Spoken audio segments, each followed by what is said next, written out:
Daisy and the Trouble with Zoos. By Cass Gray. Chapter 1.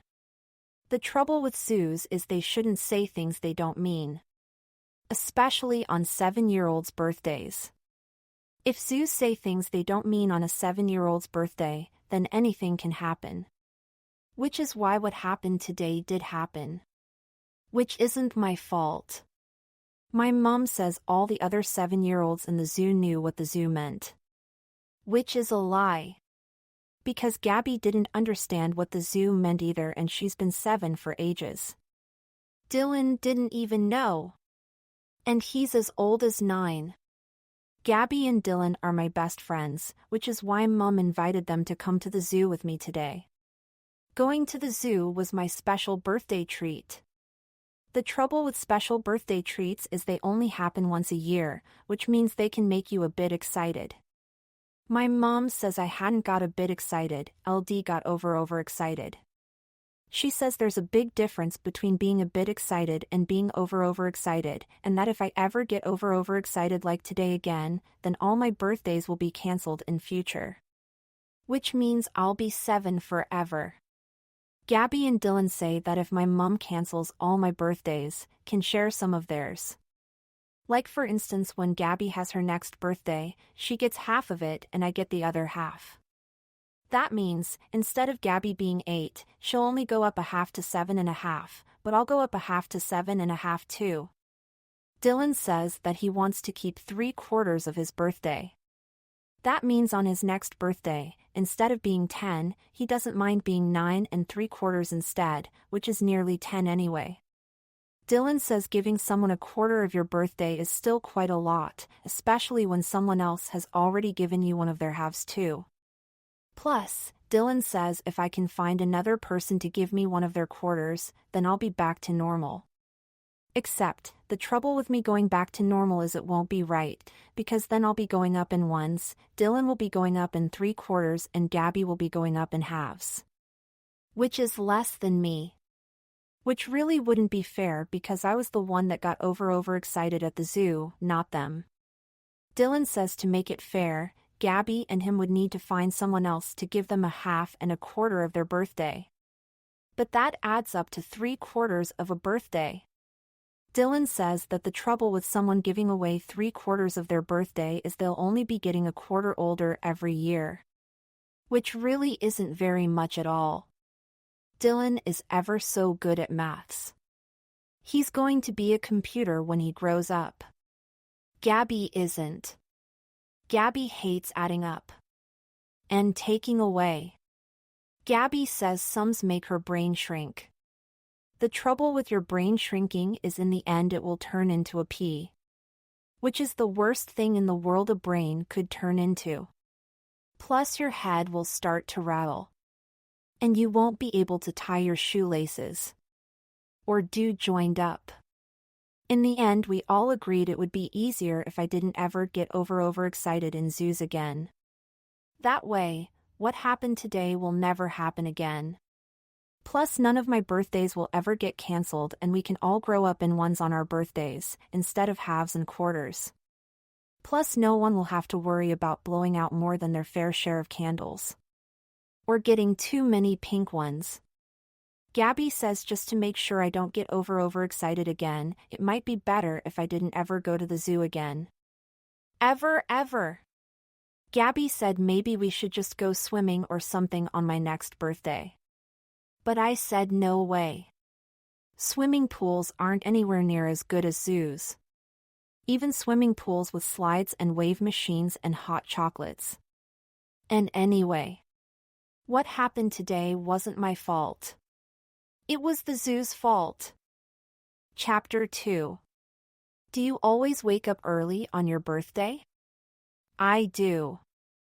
Especially when I've got presents to open and a special birthday treat with an extra special secret surprise to find out about too. The trouble with special birthday treats with an extra special secret surprise is they make you wake up even earlier than early. I'm not sure exactly what time it was when I woke my mum up the first time this morning. But by the third time it was 2:27. It felt much later than that to me. In fact, it felt just like the afternoon at 2:27 this morning to me. And at 2:49, 3:17, 3:25 and 3:33. By 3:34 Mum's voice had gone all growly. I couldn't see her because it was too dark in the bedroom, but I recognized her growly voice. She always does growly voices when she's grumpy. That's the trouble with mums at 3:34 in the morning, they just don't care about other people's birthdays. Mum said she did care about my birthday, but 3:34 wasn't the morning, it was the middle of the night and I should go back to bed, get under my covers, close my eyes, fall asleep and come and wake her at 8 o'clock. Or else.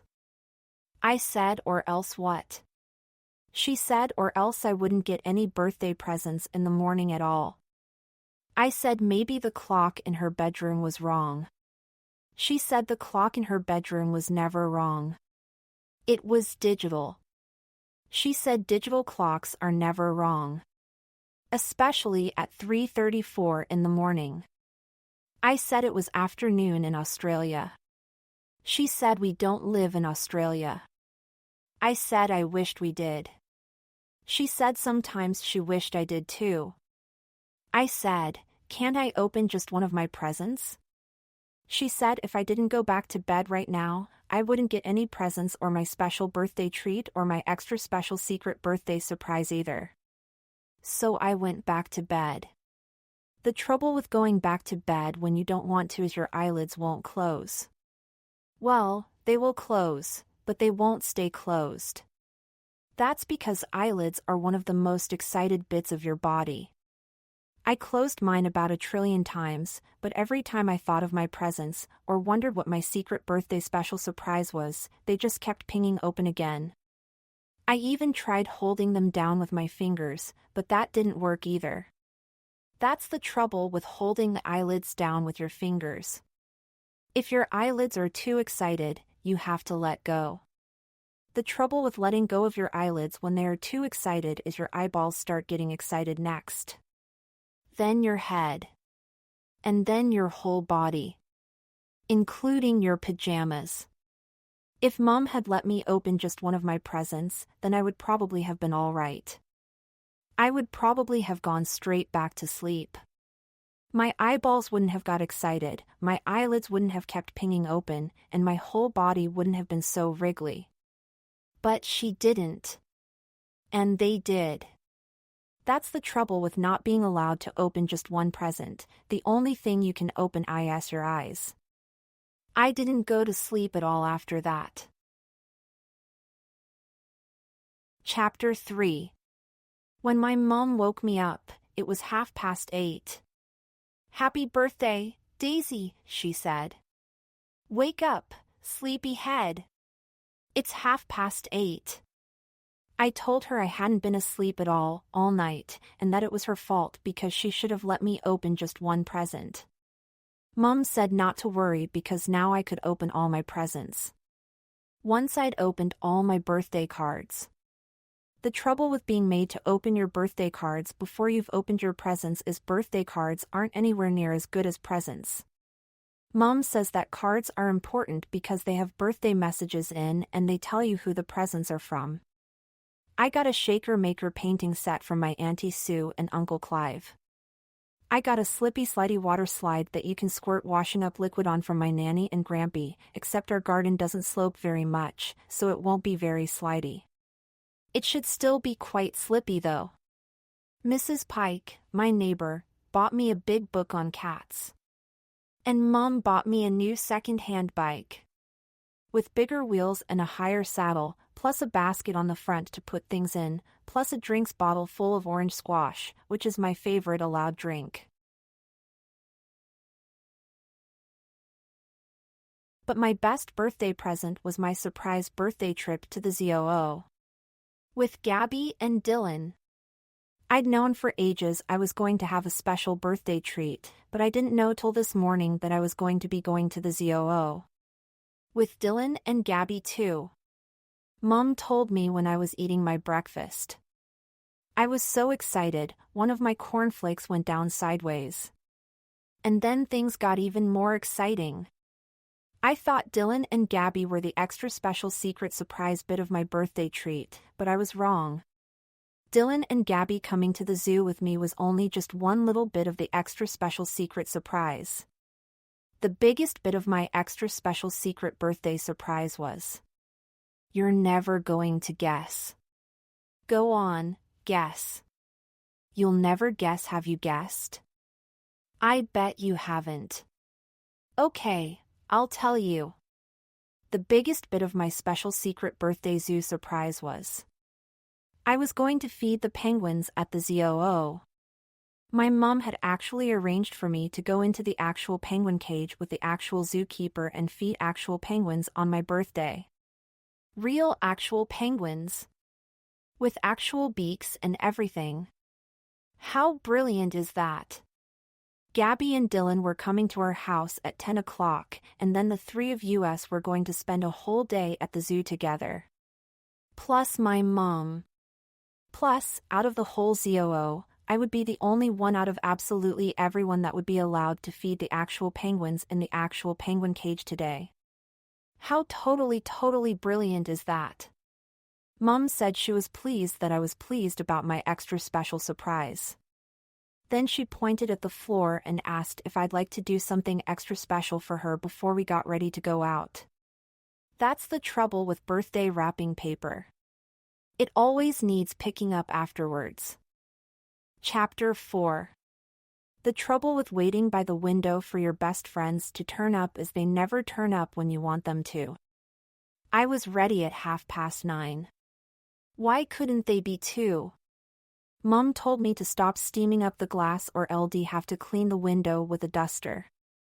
That's the trouble with breathing when you're excited. Your teeth get too hot. The rest of me was getting quite hot too. That's the trouble with having your birthday in March. March you have to put far more clothes on when you go out for birthday treats. If my birthday was in the summer, I could have just worn flip-flops and shorts. And a t-shirt. And knickers. And socks. Actually, not socks. Not with flip-flops anyway.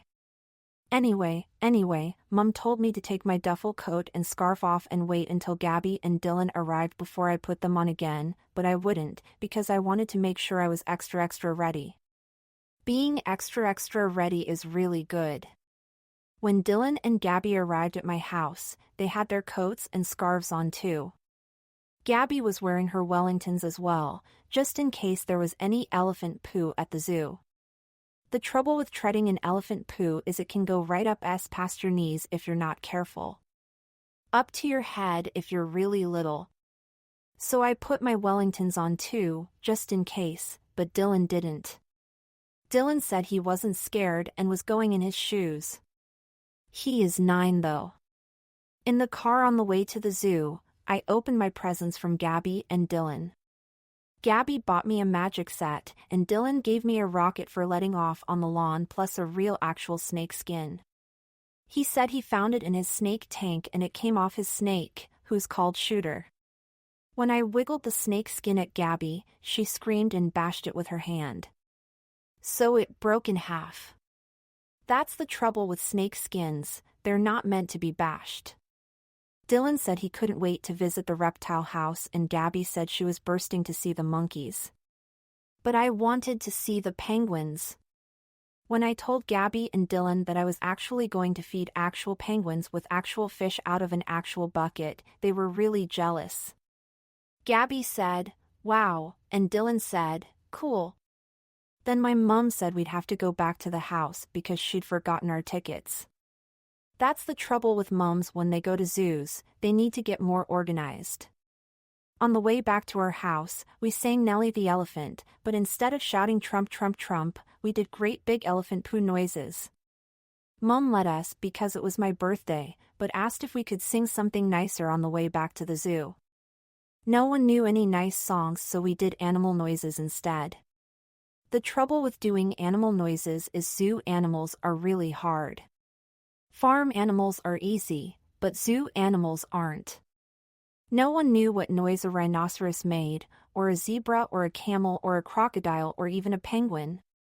Gabby knew how to do monkeys and Dylan knew how to do snakes, but the only one I could think of was a lion. Then Gabby had a brilliant idea. Why not do the sounds of a lion eating a monkey and a snake? So we did. Then we did the sounds of a monkey eating a snake and a lion. But the funniest one was the sound of a snake eating a lion and a monkey. With squirty cream.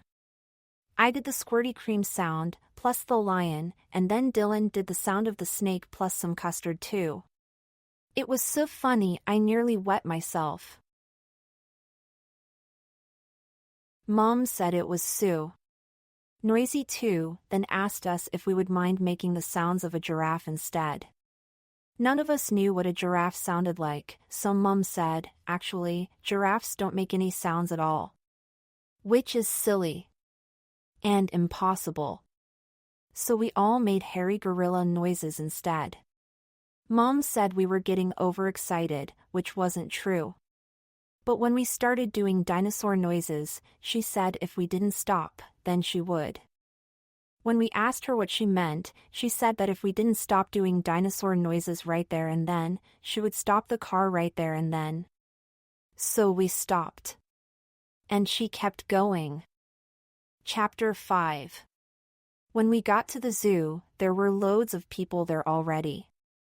We had to drive for miles to find a parking space, but I didn't care. There might have been lots of people there already, but I was the only one who was going to be allowed to feed the actual penguins. The trouble with actual penguins is you can't just feed them when you want to. Mom said I had to wait till feeding time, which wasn't until 2 o'clock.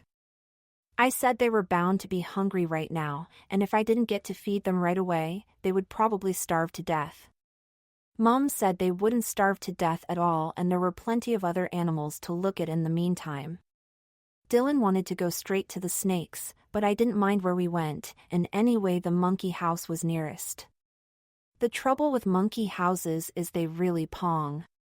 Gabby says it's the smell of you-know-what, but Dylan said it was moldy bananas as well. The trouble with moldy bananas is they go all brown and squidgy. My mom put one in my lunchbox once, but I refused to eat it. She said it wasn't moldy, and if I'd taken the trouble to peel it, I would have found a perfectly good banana inside. But Gabby said if you try to peel a moldy banana, it will explode all over your face and your school clothes, so there was no way I was going to eat it. Not even if someone tried to force me. Monkeys don't care about exploding bananas. That's because they don't wear school clothes or even go to school.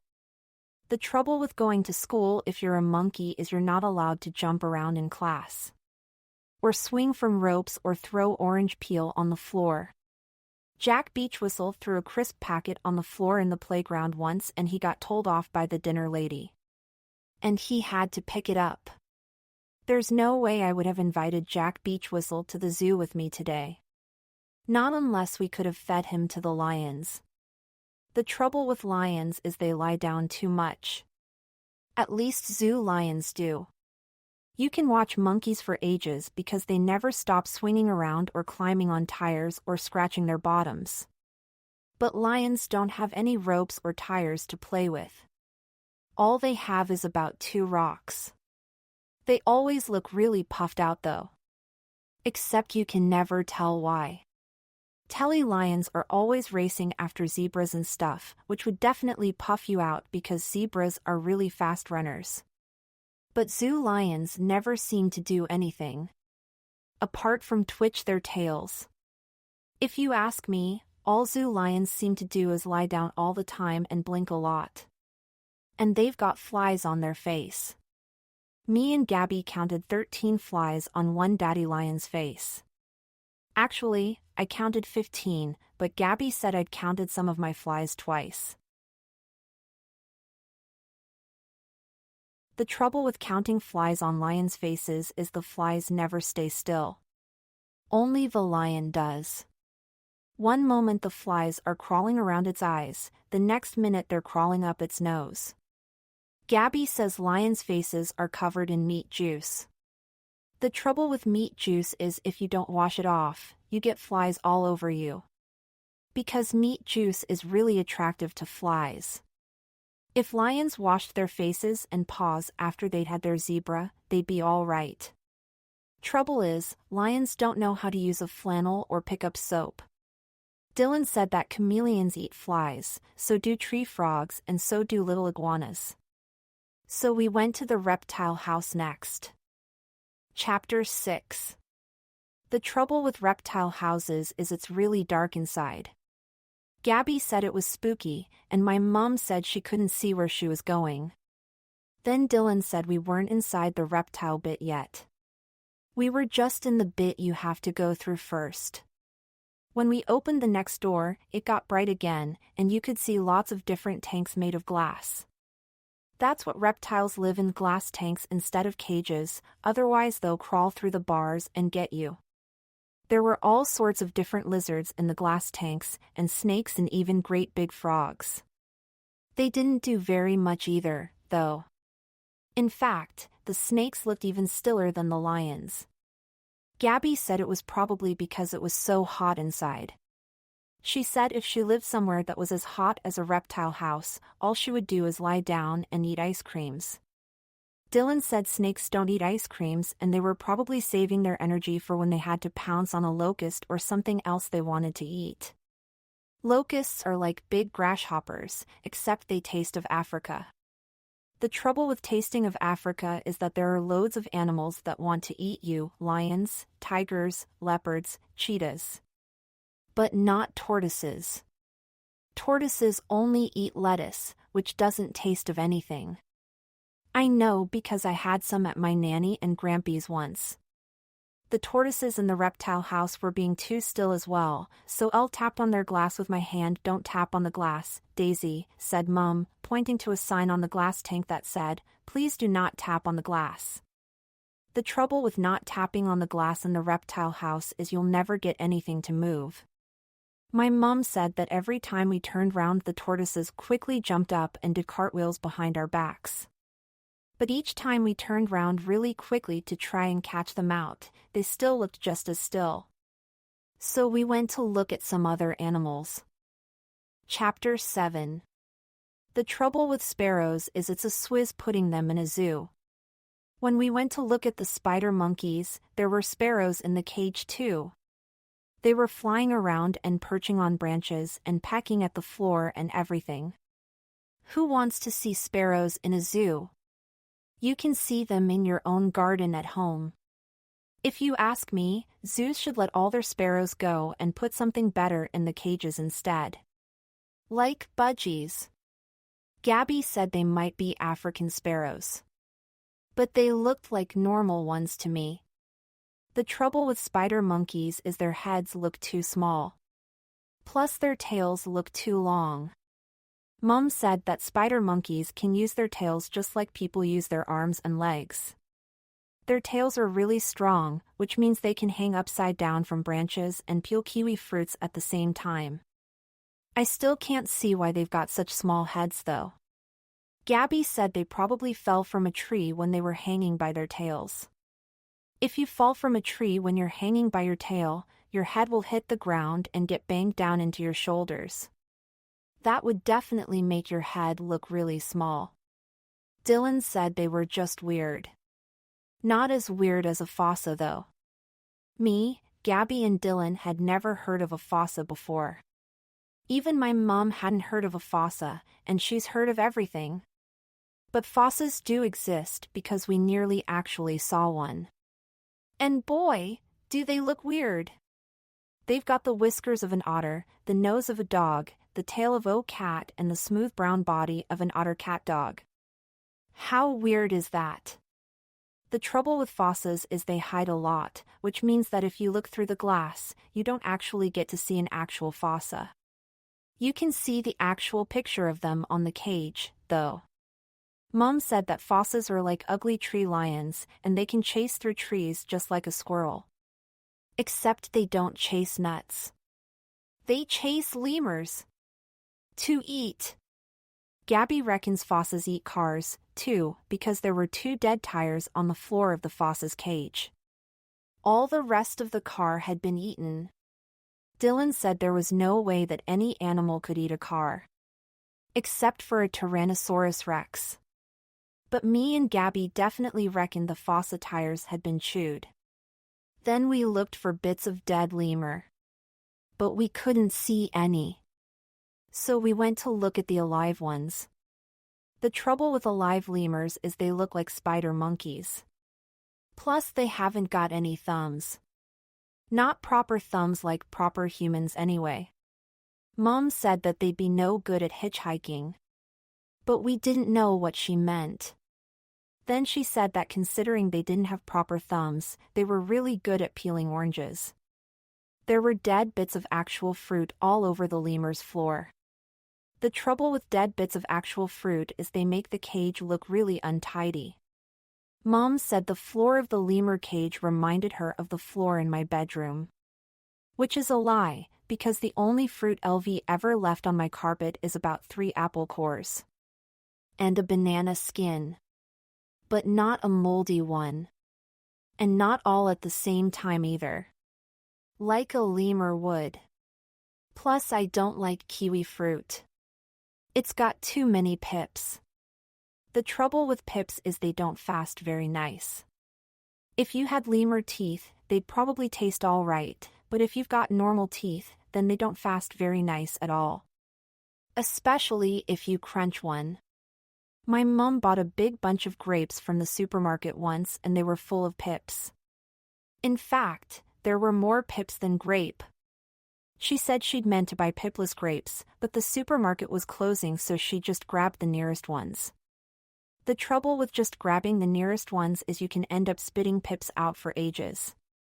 Mom only buys pipless grapes now. But mostly she buys apples. Or bananas. And tangerines at Christmas. But not kiwis. Because of the pips. Chapter 8. After the lemurs we went to see the llamas. The trouble with llamas is they might spit at you even if they're not eating grapes. My mom says llamas only spit at people when they're frightened, and the thing to do is watch their ears. If the ears of a llama go back, then it means they're going to spit and you should run away as fast as you can. Gabby reckons llamas only spit at people who call them names. They'd probably spit at Jack Beachwhistle then, 'cause he's always calling people names. I bet if he saw a llama, he'd call it Goofy or something, just because its teeth stick out and look all funny. Jack Beachwhistle called Melanie Beamish Bugs Bunny once at school, and her teeth hardly stick out at all. She didn't spit at him, though. We're not allowed to do spits at school. She whacked him on the back with her lunch box instead.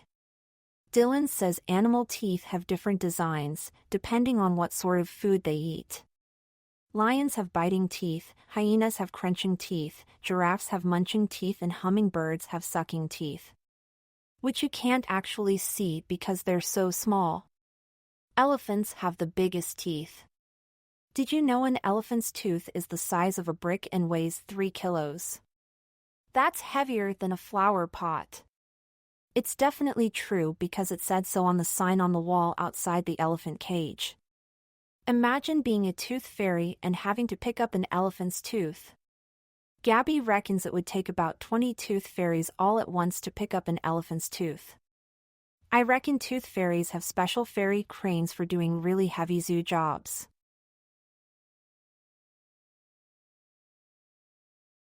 There were loads of signs on the walls at the zoo. At first I didn't take much notice of them because the animals were too exciting, but when we went to see the sea lions, the whole wall was covered in signs. Mom said they weren't signs, they were plaques, and each plaque meant that someone had adopted a sea lion. She said that zoos liked visitors to adopt their animals because it helped the zoo to look after them. Loads of people had adopted the sea lions. I reckon it's because they've got really cute faces. And they're really good swimmers. Mom said that sea lions have special nostrils that close tightly when they put their whiskers under the water. Sea lion nostrils are so good they can stay underwater for 40 minutes. So can the rest of the sea lion. I tried holding my breath underwater in the bath once, but I could only do it for about 1 second. Plus the water went up my nose. That's because I haven't got sea lion nostrils. Or a snorkel. The trouble with snorkels is my mom won't let me have one. Or a deep-sea diving suit. I saw a deep-sea diver on the telly once and it was really good. If you've got a deep-sea diving suit, you get to do lots of roly-polies backwards off of boats. And you get to swim with actual sharks. The trouble with actual sharks is they'd be better if they only had sucking teeth. If sharks had sucking teeth like a hummingbird instead of biting teeth like a lion, then they wouldn't look so scary. Plus they wouldn't be able to chomp you, they'd only be able to suck you. Whales only suck, and they don't look scary at all. Even great big whales don't look scary. They always look gentle and kind. The trouble with trying to fit a whale in a zoo is there wouldn't be any space for any other animals. Apart from leaf-cutter ants. That's why you never see whales in zoos. Chapter 9. About the biggest thing you can fit in a zoo is an elephant. Then it's a rhinoceros. The trouble with rhinoceroses is they should go to the loo before the zoo opens. Gabby, Dylan and me were looking down over the wall into the great big space where they lived, when the rhino did the most ginormous disgusting wee. It was so ginormous and so disgusting that we had to close our eyes. We closed our eyes and counted to 10, but when we opened them again, it was still doing it. Dylan reckoned it did enough wee to fill 2 paddling pools. I reckon rhinos should be banned if they're going to do things like that in front of children on their birthday.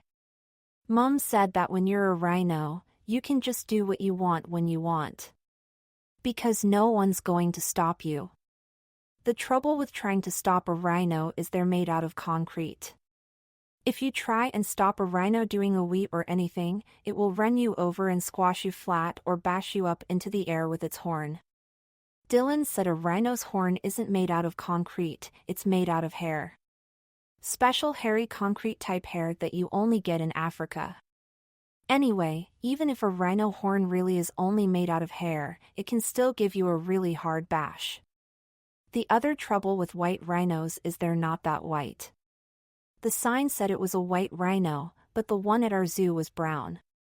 Gabby said it wasn't brown, it was mud, and it was probably white underneath the brown mud. I said it should stop getting so muddy or everyone would think it was a liar, but Dylan said it needed the mud for camouflage. The trouble with camouflage is it makes things really hard to see. Apart from the Nile monitor lizard, I saw him straight away. Camouflage is like wearing special clothes that make you invisible. Lizards' camouflage is the color of leaves, butterflies' camouflage is the color of flower petals, zebras' camouflage is the color of stripy grass, and the Loch Ness Monster's camouflage is the color of Loch Ness. That's why no one's ever seen it. Including deep-sea divers.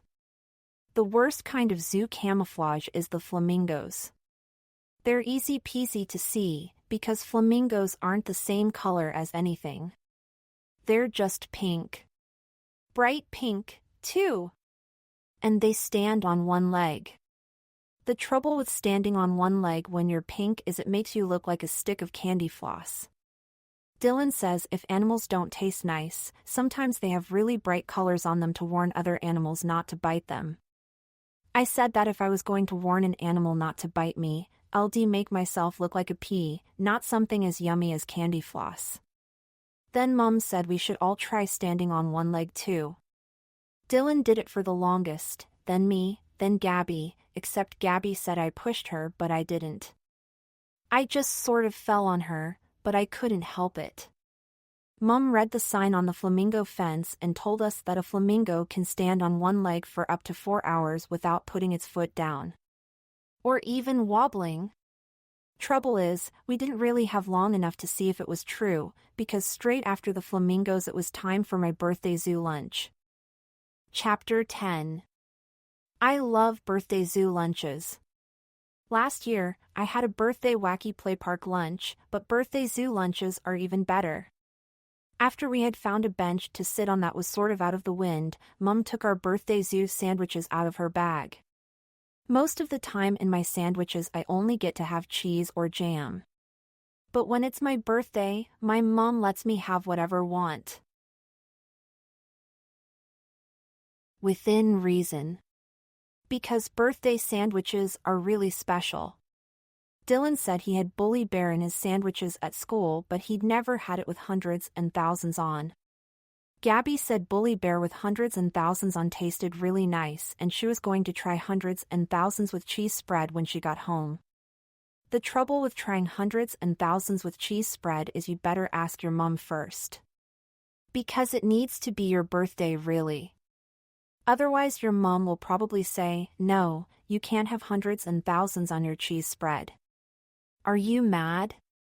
Put the hundreds and thousands back in the cupboard right now. I was nearly going to have special birthday mini sausages dipped in chocolate spread too. But I tried them at home, and they weren't very nice. So I didn't. Gabby said she was glad she didn't have to try sausages in chocolate spread, and that sometimes things are nicer when they are just ordinary.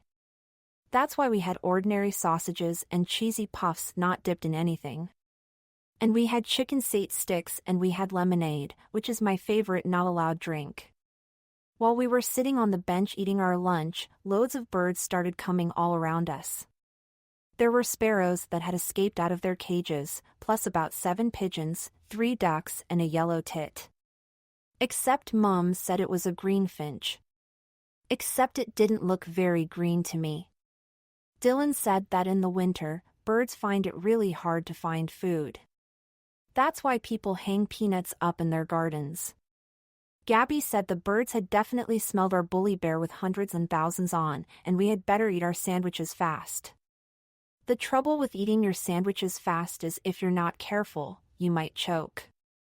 I was really careful because I didn't want to drop any of my hundreds and thousands, but Gabby wasn't careful at all. So she ended up choking all over the place. And scaring the birds. And she had to borrow some of my lemonade to wash her sandwich down. Which wasn't fair because she'd already had her own lemonade. Plus I like lemonade more than she does. And it was my birthday, not hers. Which means I should have got the most lemonade out of everyone. But I didn't. Because of Gabby's chokes. Which isn't fair. But it ended up all right. Because Mum said I could have some more lemonade when we got home. After Gabby had stopped choking, we had chocolate mini rolls. The trouble with chocolate mini rolls is they're not as big as a proper birthday cake. They do taste really nice, though. Mum said Nanny and Grampy were coming to see me when we got back from the zoo, and Nanny was going to bring a special zoo birthday cake that she had baked all by herself, with an apron and everything. Gabby said it was probably a good idea to have my big cake later, because if elephants sniffed a big cake, it would make them stampede all over us. Stampedes are when loads of animals break out of their cages and run at you to get your cake. Dylan said he saw a stampede of cows in a film once and they ran over everything, including bushes, fences, and a river. Plus they flattened a cowboy. He was probably the one holding the cake. I wonder if it was his birthday too. Chapter 11. The trouble with putting birthday candles on a chocolate mini roll is it's really hard to fit 7 candles on. Even 5 is hard. Plus when you stick the candles in, the chocolate on the outside starts to break off. Mum said I might have to settle for 1 candle instead of 7, but I said I wanted 7 candles, otherwise people might think I was 1, which is a baby. The trouble with trying to light 7 candles on a mini roll after you've managed to fit them on is the wind keeps blowing them out before you get a chance to blow. Or even huff. Or sing happy birthday. Which is really a nuisance. Plus the candles go wonky. Then the chocolate starts to melt. Then the mini roll goes sticky. Which is all right if you're the one who's holding it, because then you get to lick the chocolate off your fingers. But if your mom is holding it, then she gets to lick her fingers instead. Which isn't fair, because it's not her mini roll in the first place. It's mine. So I should be the one that gets to lick the chocolate off. Mom said if I didn't stop moaning about melted chocolate, she would feed all our mini rolls to the monkeys. Which was a lie. Because if she did, there would be a stampede. Which would be her fault, not mine. Then she'd get into trouble, not me. And anyway, the wind suddenly stopped blowing. Quick, quick, quick, said Mum. Blow, blow, blow. So I did. After I'd blown out my candles, Mum, Gabby and Dylan sang happy birthday, and then Mum gave them each a mini roll too. But not with candles. Because it wasn't their birthday. Plus theirs weren't sticky. When I asked my mum if I could have one that wasn't sticky as well, she said one mini roll was enough, and if I ate too many mini rolls, the zookeeper would think I was an elephant. Which isn't true either. Because haven't got a trunk. Or massive teeth. Anyway, there weren't any more mini rolls left. So we had apples. The trouble with apples is I had one with a maggot in once. It came off a tree in my nanny and Grampy's garden. Luckily, I didn't bite through the maggot, I only bit through its hole. But it still wasn't very nice. I do still like apples because they're juicy, but I always double-check for maggot holes before I eat one now. Especially if I'm at my nanny and Grampy's house. When we'd finished our apples, Mum looked at her watch and then put all our rubbish into a bag. I think we should make our way over in the direction of the penguins, don't you, Daisy? Smiled Mum. Yes, yes, yes, yes, yes, said me. Chapter 12. The trouble with zoo bins is sometimes they get really full. We had to really squeeze our apple cores in to stop them falling back out onto the ground. But then Gabby's fell out again. And then Dylan's fell out when Gabby put hers back in. So in the end Mum put all our apple cores back in the bag and said she would take our rubbish home. After we'd visited the litter bin, we went to look at the meerkats. The trouble with meerkats is, watch out if you're a scorpion or a snake. Because if a meerkat catches you, it will gobble you up. Lots of people had adopted the meerkats. That's because meerkats are really good. It said on the sign next to the adopting plaques that meerkats are immune to deadly poison. That means that even if a snake bites and bites and bites them or a scorpion stings and stings and stings them, the meerkat will just eat the snake or scorpion anyway. Without being poisoned or even getting a tummy ache. Dylan said he wouldn't let a meerkat anywhere near the snake tank in his bedroom. And Gabby wondered whether meerkats could eat swede without dying too. The next sign we saw was for the pygmy goats. The trouble with pygmy goats is their poos look like currants, which could be really dangerous if you were making cakes in the zoo. Dylan said he didn't think zoos made cakes, in case of the stampedes, so we were probably safe, but Gabby said that in future if she ever went into a zoo shop to buy something to eat, she would never buy a currant cake in case it had a pygmy goat poo in it. In fact, just to be totally safe she was going to totally stick to ice creams. The trouble with ice creams is it's really hard to get your mum to buy you one when it's March. Especially if you've already had mini rolls and lemonade. Mum said it was too cold for ice creams, and anyway we'd all had a birthday zoo lunch. The trouble with birthday zoo lunches is they really make you need an ice cream. Especially MY birthday 200 lunches. It took me about 10 minutes to persuade Mum that we all really needed ice creams. At first she wouldn't listen, but in the end she did a big sigh and she said we just had time to go to buy some, before we went to the penguins. The trouble with ice cream cabinets in zoo shops on March 3rd is there aren't any ice creams in them. There isn't anything in them at all. Apart from cold air. The lady behind the counter said ice creams were out of season and they wouldn't be getting any in until Easter. So we had to have sweets instead. The trouble with sweets is you're not allowed to feed them to the animals. I saw some white-nosed coatis who really looked like they wanted a Tic Tac, but Mom said all the animals in the zoo were on carefully controlled diets that didn't include Tic Tacs, refreshers, or Hubba Bubba bubble gum. I said if they liked fruit, they were bound to like strawberry Hubba Bubba, but Mom gave me one of her looks and said if we couldn't control our sweets, then we would have to put them in her handbag for safekeeping. Then she looked at her watch. It was time to feed the penguins. Chapter 13.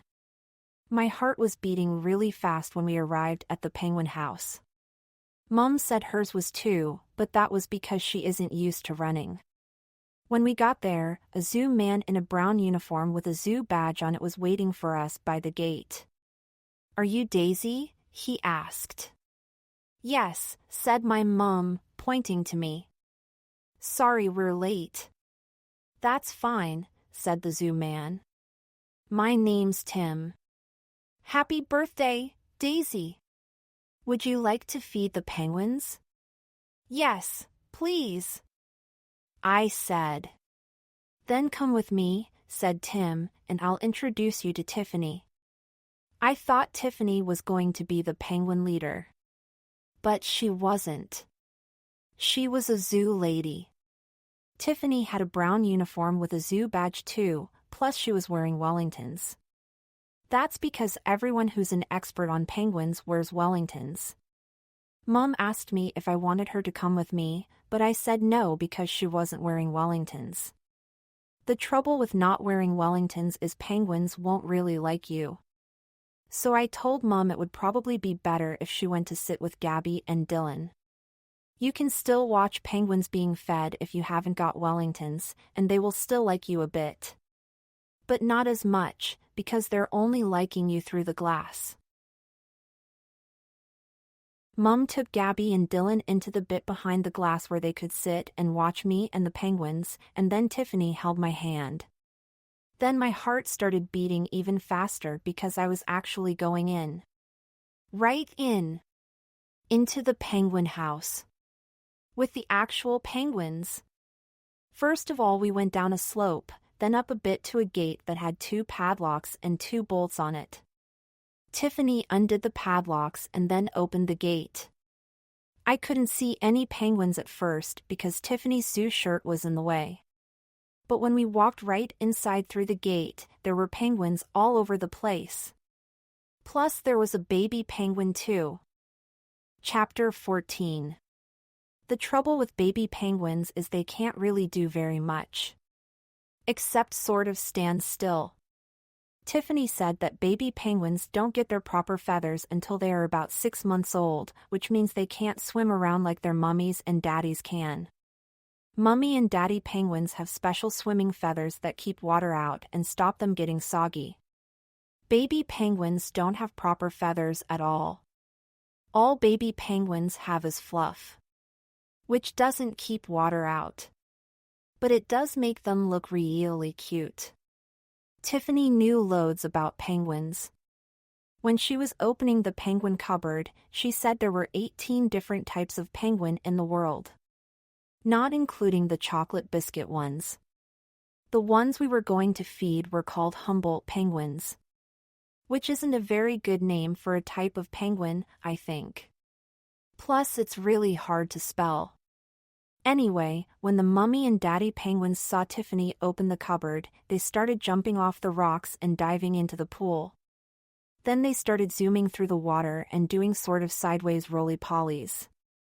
Tiffany said they looked really hungry, and then she asked me if I was any good at throwing fish. I said I was really good, which was a bit of a fib because LD never thrown a fish before. I'd thrown tennis balls and frisbees in the park, and I threw a stone at school once, but I got told off for doing that. Anyway, I just knew I'd be really good at throwing fish. Then I saw Mum through the glass on the other side of the pool. And Gabby and Dylan. They were sitting in the middle of a huge crowd of people and they were waving. I waved back, and then my mom got her camera out to take a picture. The trouble with saying cheese when you're about to feed the penguins is you can't really. Otherwise, the penguins might think you're going to feed them cheese and not fish. Penguins don't like cheese. It's not fishy enough. The only thing that's fishy enough for penguins is actual fish. The trouble with saying fish when you're having your photo taken is it makes your lips look funny, which spoils the picture. So I didn't say anything. I just smiled at my mom's camera instead. And waved. Then Tiffany brought me a bucket. Not a red plastic bucket like our one at home, but a proper zoo bucket made especially for penguins out of real metal. Here you go, Daisy, said Tiffany. Make sure they all get their fair share. Then I looked inside the bucket. Well, you should have seen how many fish there were inside. There were dead fish right up to the top. Chapter 15. At first I thought they were alive fish in the bucket, but they weren't. They were all dead and silver with red eyes. That's just how penguins like them. When I picked the first fish up, it felt a bit cold and slippery. I only picked it up by its tail, just in case it was still alive. Plus I didn't know what it would feel like. The trouble with dead fish is they feel a bit strange at first, even if you only pick them up by the tail.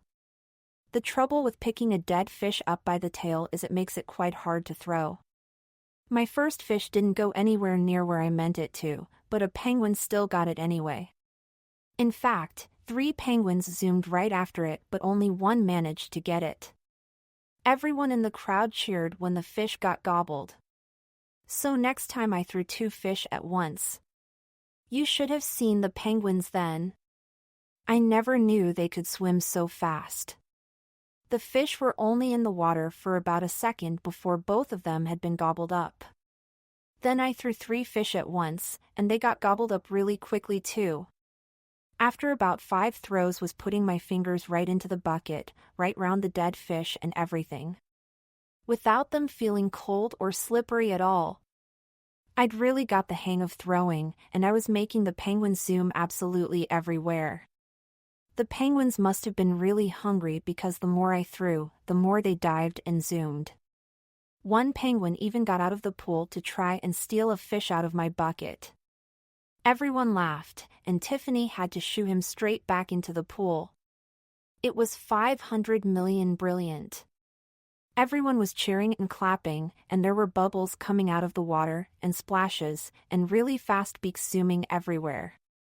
Plus I was a really good thrower. Just like I said I would be. When I did my second best throw, it went right across into the corner of the penguin pool.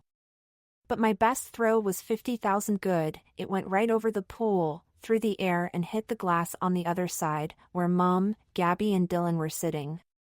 Everyone really laughed and clapped then. Gabby and Dylan thought it was hilarious.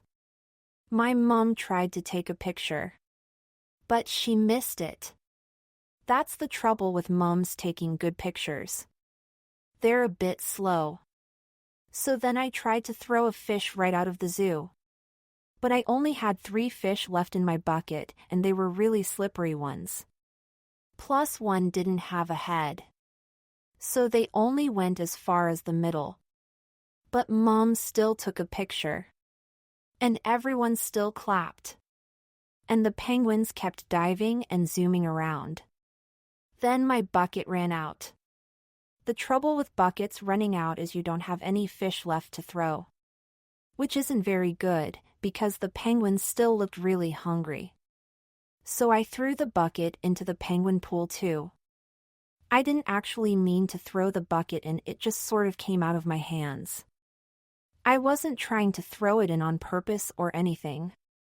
I just thought there might be some fish juice left in the bottom and the penguins might like to lick it out. Penguins love fish juice. The trouble with zoo buckets is that they sink. Because they're metal. Plus if they land on a penguin, they can give it a really big bump on the head. Luckily all the penguins dived out of the way, but the zoo bucket sank right to the bottom of the water. At first everyone laughed and cheered. Except my mom.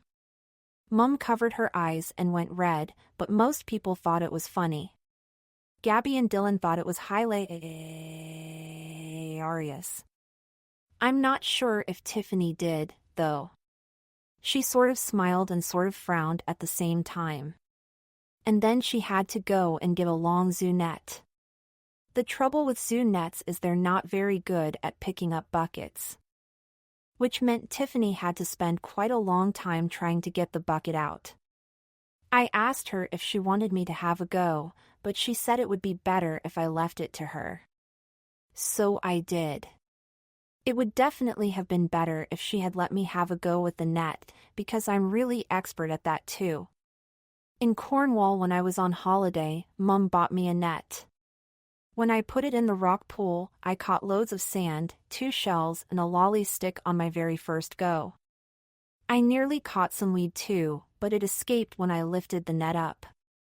Tiffany took loads of goes before she even caught anything. By the time she'd put the bucket back in the penguin cupboard and taken me back to Mum, Dylan and Gabby, most of the people behind the glass had gone. Mum said the elephants were being fed at 2:30 and everyone had probably gone to see them. Plus she said sorry to Tiffany. Tiffany said it was okay and she hoped I'd had a good time. I said I'd had a really good time. Tiffany said I was so good at throwing fish I'd be after her job one day. Then she asked me if I would like her job one day. I said yes, but actually I fibbed, because I wouldn't want to do a job with a brown shirt. I wouldn't mind the badge though. Except I think I'd want a growling lion on my badge. Not a paw print. Then we waved goodbye to the penguins. Chapter 16. On the way back from the penguin house, Gabby couldn't stop giggling. Dylan thought it was really funny too. What if you'd hit a penguin on the head, laughed Dylan. What if a penguin had thought the bucket was a fish? And swallowed it, laughed Gabby. That's the trouble with Gabby. She might have had Wellingtons on, but she's not the slightest bit expert about penguins. Then Mum asked us where we'd like to go next. So I said, home.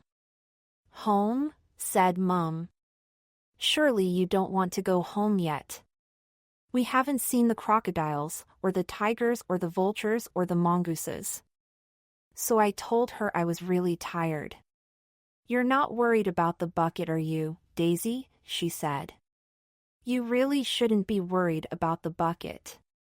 So I told her that the trouble with doing really good throws is it can really make your arms ache, and that I really wanted to go home.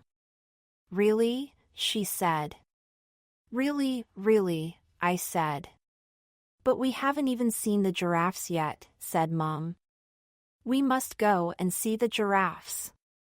Yes, we have seen the giraffes, I said.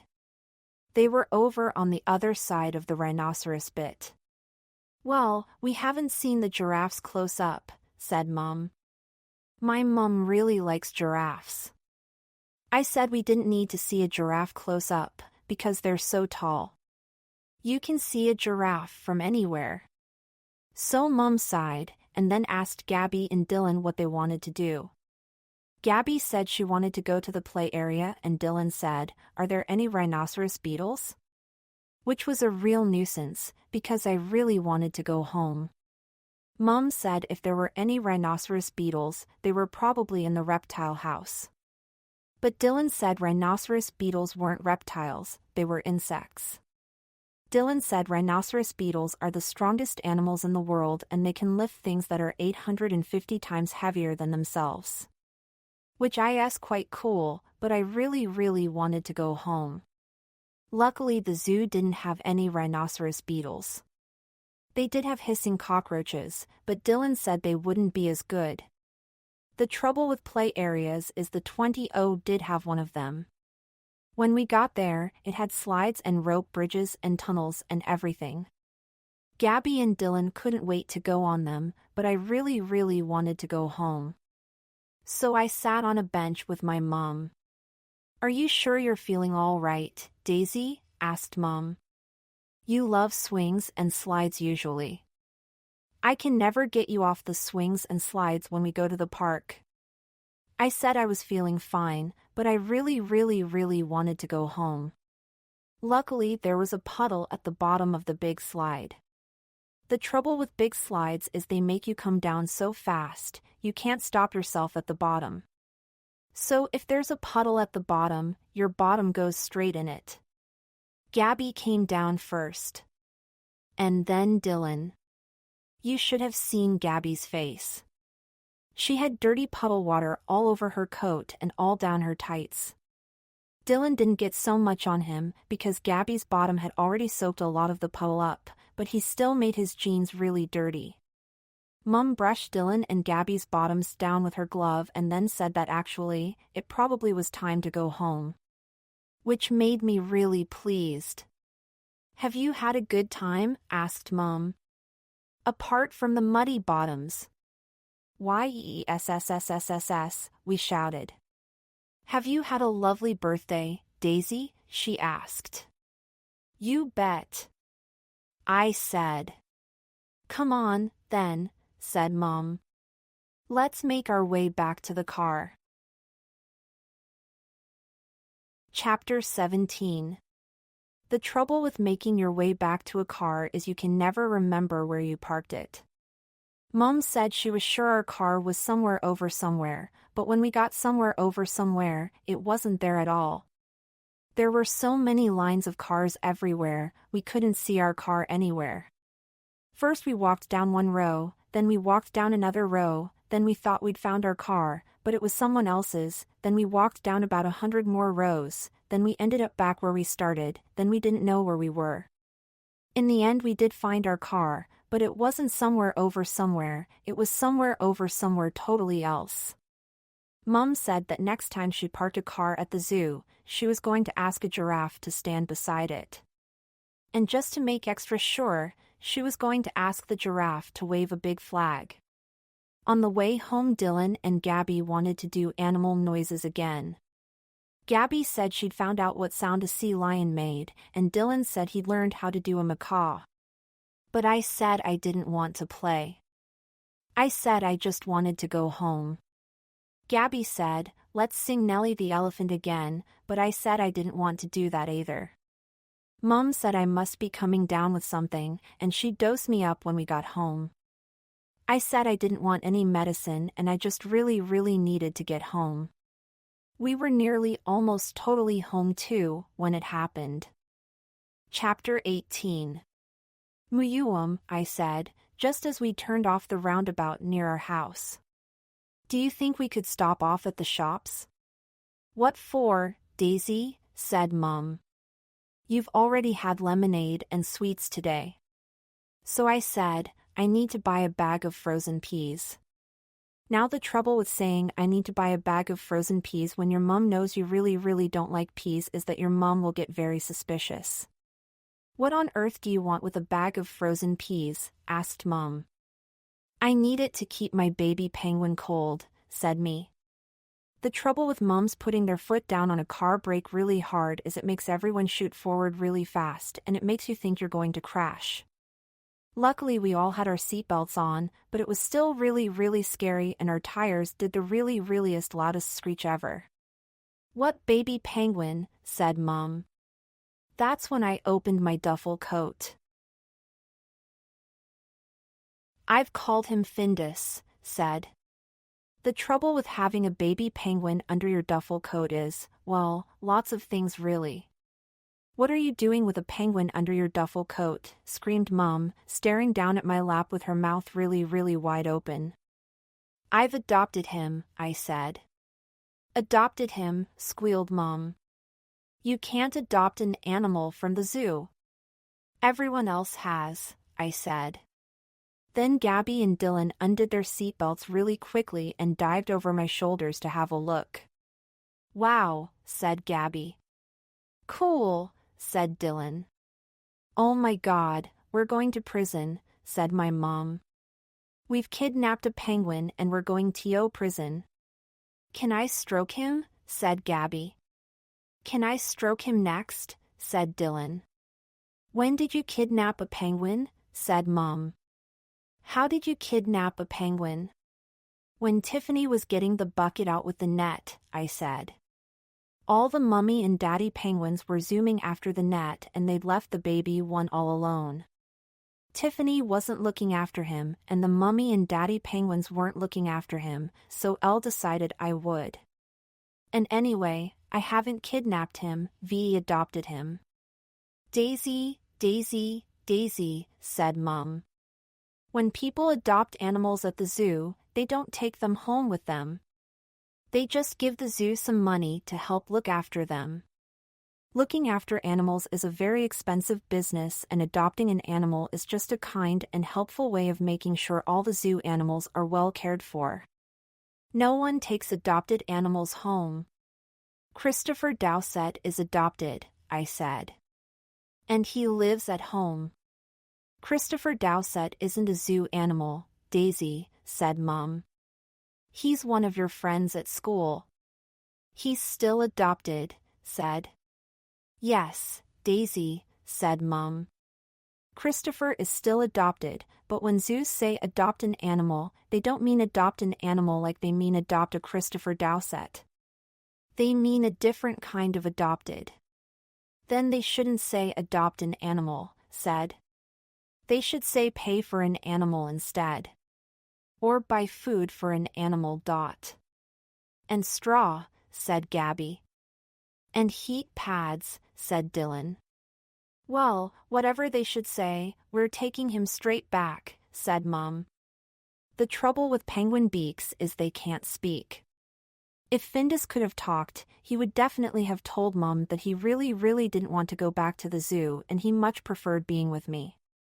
But he's all fluffy, and he's all snuggled up and his wings are all flat and nice to stroke, which means he really likes me. I said. Can I have a feel? Said Gabby. Can I have a stroke? Said Dylan. I don't care how fluffy and nice he is, growled Mum. He's going back to the zoo. I tried everything to stop her. I promised I'd look after him. I promised I'd put him in my front basket and take him for rides on my new bike. I promised I'd get a job to pay for his fish. I promised I'd let him sleep with me. And have baths with me, in water that wasn't too hot. I even promised I'd take him to school with me so that he could learn how to read and write and skip and everything. I bet none of the penguins at the zoo know how to read and write. Or skip. But Mum still made me take Findus back. That's the trouble with mums whose children have adopted baby penguins, they're just not fair. Chapter 19. When we got back to the zoo, the 200 was on Amber Alert. If a lion or a rhinoceros had been missing, then it would have been a red alert, but as it was only a baby penguin, it was just an amber one. My mum's face was on red alert though when she gave Findus back. She said it was ever so embarrassing, and she was ever so sorry, and I hadn't meant any harm, and I just misunderstood what adopt an animal meant. Which isn't my fault. The zoo were okay about it. They said they were just pleased to have Findus back. In fact, I'm not really sure what all the fuss was about. After we dropped Gabby and Dylan off, Mum's face went all kind of strange and funny looking. Then she started talking to herself. Out of all the mums in all the world, guess whose daughter kidnaps a penguin from the zoo, she said. I decided I wouldn't say anything for a while, at least until we got back into the house and she had a cup of tea. Trouble is, her face still looked kind of strange and funny, even after a cup of tea. And after 3 crunchy creams. So I decided I'd go upstairs to my bedroom and play with my birthday presents for a while. The trouble with birthday presents is they're not as good as baby penguins. Even magic sets with actual wands aren't as good as baby penguins. So I wasn't really in the right mood to play with my birthday presents.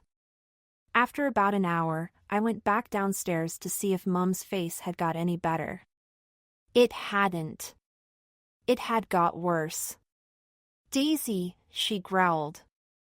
Don't you ever steal a baby penguin from the zoo again, she said. It's a good job it's your birthday, she said, or. Well, I don't know what I'd have done. Then her face went even stranger and funnier. Plus growlier. Promise me, Daisy, she said. Promise me you will never steal a baby penguin from a zoo again, or a baby crocodile or a baby elephant or a baby anything. So I promised. I was going to double promise, but before I could say the words, our front doorbell rang. Nanny and Grampy had arrived, with my special homemade birthday zoo cake. Chapter 20. The trouble with special homemade birthday zoo cakes is sometimes the penguins on the icing look like zebras. Especially if the person who's done them is really old. Nanny said she'd done all the penguins on the icing without copying, but apart from them being black and white, they still look like zebras to me. The candles looked like candles though, and I had a really good time blowing out 7 more all over again. Then everyone sang happy birthday again. And then Nanny and Grampy gave me another present. Nanny said it was only something small for my new bike, but it was brilliant. A real hooter that makes real loud hooting noises when you squeeze it. Mom said it would be like living with a sea lion. Grampy said he would fix it to my handlebars before they went home, and then he asked me to tell him all about the penguins I had fed at the zoo today. When I looked at Mom, her face had gone a bit funny again, but then she put her finger to her lips and smiled. So I told Nanny and Grampy about all the penguins I'd met. Except one. One little one. Then I told them about the rhinoceros, the lions, the meerkats, the flamingos, the pygmy goats and all the other animals I could remember, including the fossa. And guess what?